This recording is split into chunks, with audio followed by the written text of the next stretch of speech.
Greetings, everyone. We've been asked to answer some of your questions for us. So, the Fat Controller allowed us some time out of our schedules to do so. Say hello, you two. Greetings. Hello there. Who are we talking to? You can't be serious, Henry. The camera, Henry. Right before us. Wait, cameras can talk? You are hopeless. Shall we get started? I'm sure there's quite a few people waiting to hear what we have to say. Bidu Barbosa asks, Hey Edward, what's the most challenging job you've ever had on the railway? Well now, let's see. I'd say the most challenging job I've had so far is that, well, I had a rather difficult job with a goods train during the weather recently. Supposedly it's only meant to worsen over time, but nothing like an old iron like myself can't get through. Connor Garrett asks, To Gordon, following your brawl with BF and GF, have there been any other strange individuals sighted on the island? BF and G, whatever. Well, some of these newer engines have been interesting characters, to say the least. If I have to hear about the Great Western Way one more time, I might just go on strike again.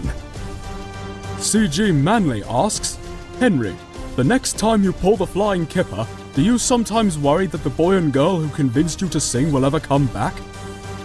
Well, part of me does. Because I certainly don't want to crash and lose another trainload's worth of fish.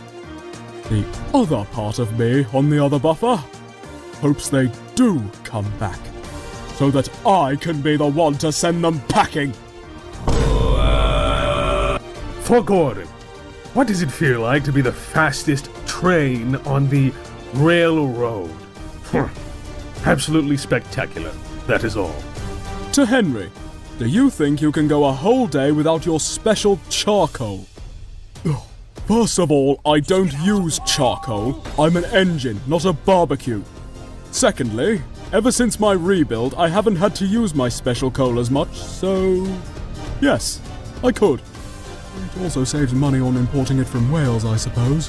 For Edward, do you prefer to be called by your name or Eddie? My own name usually suffices. Eddie sounds informal. Ronnie asks Edward, what's it like dealing with James when he's being annoying? Ignore him. It takes time, but you will learn to. Eventually. Andre85 asks, question for Henry and Gordon. After your brawl at the sheds, did the Fat Controller apologize to you for not believing you with the reason you went on strike? Oh, please, why would he? He still doesn't believe us. He knows I'd have a good reason if I was ever late with the kipper. And not even that could convince him. And how come none of the dock workers saw those two rascals? There were ships coming in and out by the ton. There's something we're missing, but there's no way to find out what that is. But to be honest, I think I'd rather keep it that way. Phew. Nobody should 123 asks, to Edward, Henry, and Gordon, how do you feel now that the brats have left the station as promised? If I assume they did. At first I was relieved, but that feeling was soon replaced with a burning rage.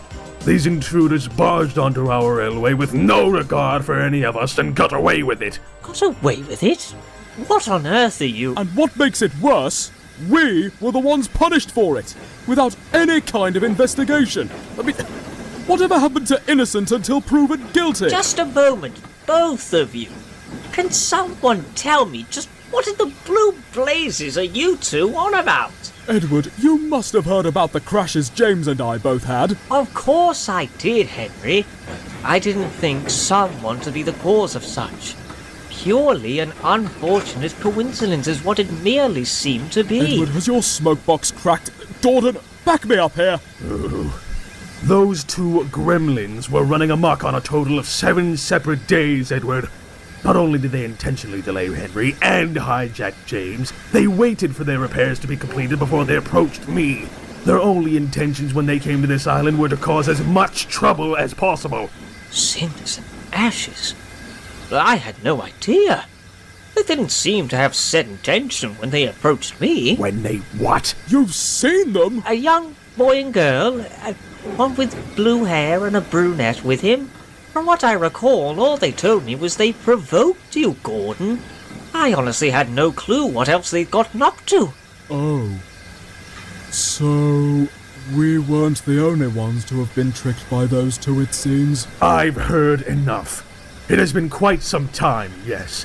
However, if those two devils ever decide to rear their ugly little heads on Sodor again, they won't just have to answer to me, but every steam engine on this railway. I'll make sure of it.